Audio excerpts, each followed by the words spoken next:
नमस्कार। शब्द विन्यास 666 के सभी नए और पुराने सदस्यों का स्वागत और अभिनंदन। कहानियों की इस श्रृंखला में अभी तक आपने मुंशी प्रेमचंद जी की कहानी लेखक के 2 अंक सुने हैं।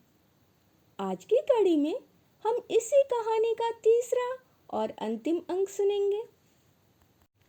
कहानी में लेखक के जीवन की अभावों के साथ उसके सामाजिक यश की लालसा का भी वर्णन किया गया है, पर इसी सामाजिक यश के कारण जब उससे अमर्यादित कार्यों की अपेक्षा की जाती है, तब एक संवेदनशील लेखक कैसे उस सम्मान को ठोकर मार देता है, यही इस कहानी का सार है।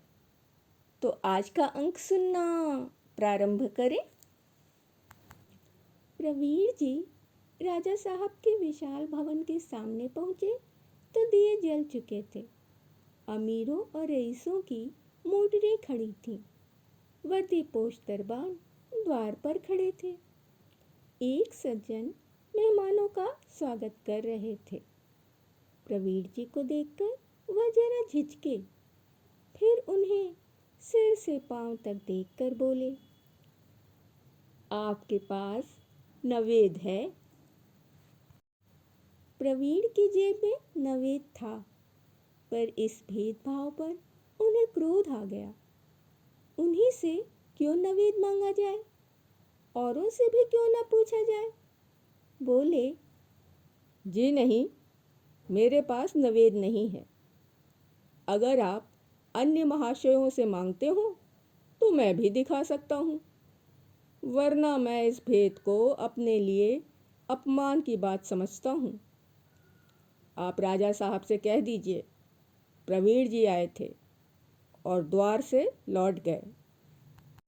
नहीं नहीं महाशय, अंदर चलिए, मुझे आपसे परिचय न था। बेअदबी माफ कीजिए। आप ही ऐसे महानुभावों से तो महफिल की शोभा है। ईश्वर ने आपको वह वाणी प्रदान की है कि क्या कहना। इस व्यक्ति ने प्रवीण को कभी न देखा था, लेकिन जो कुछ उसने कहा वह हर एक साहित्य सेवी के विषय में कह सकते हैं, और हमें विश्वास है कि कोई साहित्य सेवी इस दात की उपेक्षा नहीं कर सकता। प्रवीण अंदर पहुंचे तो देखा 12 दरी के सामने विस्तृत और सुसज्जित प्रांगण में बिजली के कुमकुमे अपना प्रकाश फैला रहे हैं। मध्य में एक हौज है।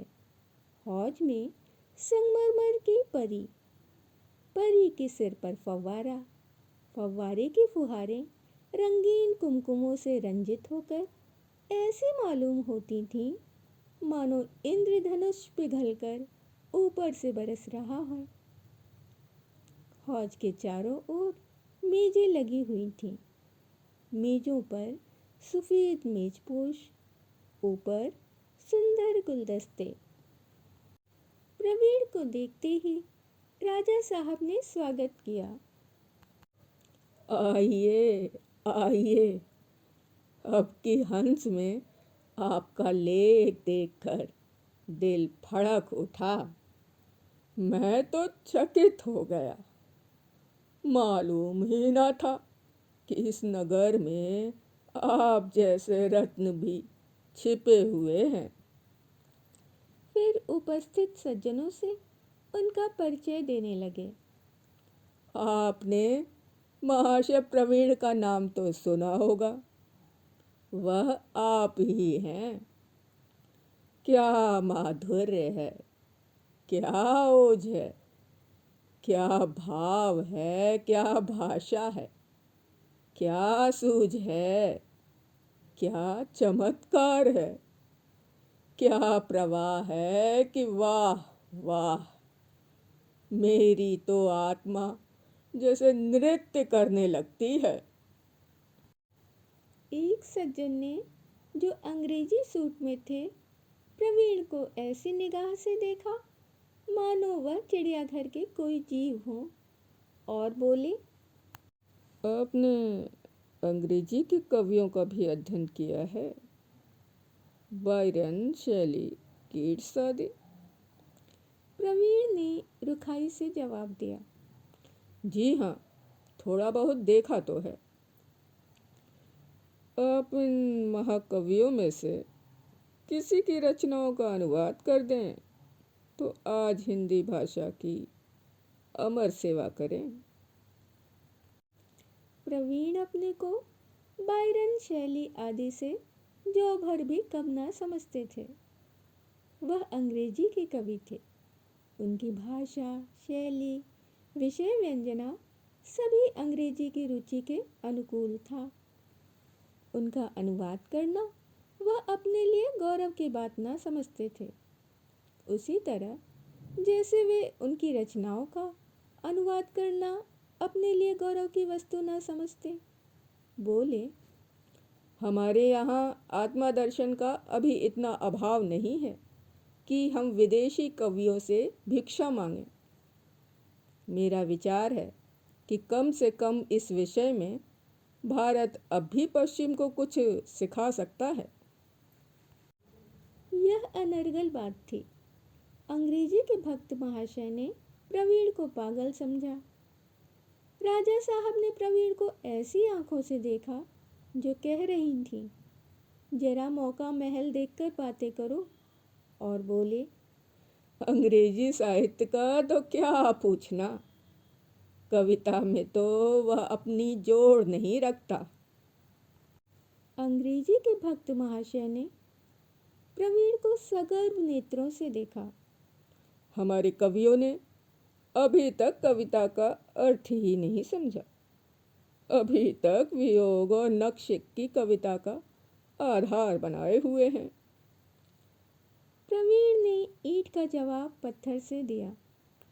मेरा विचार है कि आपने वर्तमान कवियों का अध्ययन नहीं किया, या किया तो उतरी आंखों से। राजा साहब ने अब प्रवीण की जबान बंद कर देने का निश्चय किया। आप मिस्टर पराजपे हैं। प्रवीण जी, आपके लेख अंग्रेजी पत्रों में छपते हैं और बड़े आदर की दृष्टि से देखे जाते हैं। उसका आशय यह था कि अब आप न बहकिए। प्रवीण समझ गए। पराजपे के सामने उन्हें नीचा देखना पड़ा। विदेशी वेशभूषा और भाषा का यह भक्त जातिद्रोही होकर भी इतना सम्मान पाए, यह उनके लिए असह्य था। पर करते क्या। उसी भेष के एक दूसरे सज्जन आए। राजा साहब ने तपाक से उनका अभिवादन किया। आइए डॉक्टर चड्ढा, कैसे मिजाज हैं? डॉक्टर साहब ने राजा साहब से हाथ मिलाया और फिर प्रवीण की ओर जिज्ञासा भरी आंखों से देखकर पूछा, आपकी तारीफ? राजा साहब ने प्रवीण का परिचय दिया। आप महाशय प्रवीण हैं। आप भाषा के अच्छे कवि और लेखक हैं। डॉक्टर साहब ने एक खास अंदाज से कहा। अच्छा, आप कवि हैं? और बिना कुछ पूछे आगे बढ़ गए। फिर उसी भेष के एक और महाशय पधारे। यह नामी बैरिस्टर थे। राजा साहब ने उनसे भी प्रवीण का परिचय कराया। उन्होंने भी उसी अंदाज से कहा, अच्छा, आप कवि हैं? और आगे बढ़ गए। यही अभिनय कई बार हुआ और हर बार प्रवीण को यही दाद मिली। अच्छा, आप कवि हैं? यह वाक्य हर बार प्रवीण के हृदय पर एक नया आघात पहुंचाता था। उसके नीचे जो भाव था उसे प्रवीण खूब समझते थे। उसका सीधा साधा आशय यह था कि तुम अपने ख्याली पुलाव पकाते हो, पकाओ, यहाँ तुम्हारा क्या प्रयोजन। तुम्हारा इतना साहस कि तुम इस सभ्य समाज में बेधड़क आओ? प्रवीण मन ही मन अपने ऊपर झुंझला रहे थे। निमंत्रण पाकर उन्होंने अपने को धन्य माना था, पर यहाँ आकर उनका जितना अपमान हो रहा था, उसको देखते तो वह संतोष की कुटिया स्वर्ग थी। उन्होंने अपने मन को धिक्कारा। तुम जैसे सम्मान के लोभियों का यह दंड है। अब तो आंखें खुली। तुम कितने सम्मान के पात्र हो। तुम इस स्वार्थमय संसार में किसी के काम नहीं आ सकते। वकील बैरिस्टर तुम्हारा सम्मान क्यों करें? तुम उनके मुवक्किल नहीं हो सकते, न उन्हें तुम्हारे द्वारा कोई मुकदमा पाने की आशा है। डॉक्टर या हकीम तुम्हारा सम्मान क्यों करें? उन्हें तुम्हारे घर बिना फीस आने की इच्छा नहीं। तुम लिखने के लिए बने हो, लिखे जाओ बस, और संसार में तुम्हारा कोई प्रयोजन नहीं। सहसा लोगों में हलचल पड़ गई। आज के प्रधान अतिथि का आगमन हुआ। यह महाशय हाईकोर्ट के जज नियुक्त हुए थे। इसी उपलक्ष्य में यह जलसा हो रहा था। राजा साहब ने लपक कर जल्द हाथ मिलाया और आकर प्रवीण जी से बोले, आप अपनी कविता तो लिख लाए होंगे। प्रवीण ने कहा, मैंने कोई कविता नहीं लिखी। सच? तब तो आपने गजब ही कर दिया। अरे भले आदमी, अब से कोई चीज लिख डालो। 2 ही 4 पंक्तियां हो जाएं, बस। ऐसे अवसर पर एक कविता का पढ़ा जाना लाजमी है। मैं इतनी जल्दी कोई चीज़ नहीं लिख सकता। मैंने व्यर्थ ही इतने आदमियों से आपका परिचय कराया, बिल्कुल व्यर्थ। अरे भाईजान, किसी प्राचीन कवि की ही कोई चीज़ सुना दीजिए। यहाँ कौन जानता है।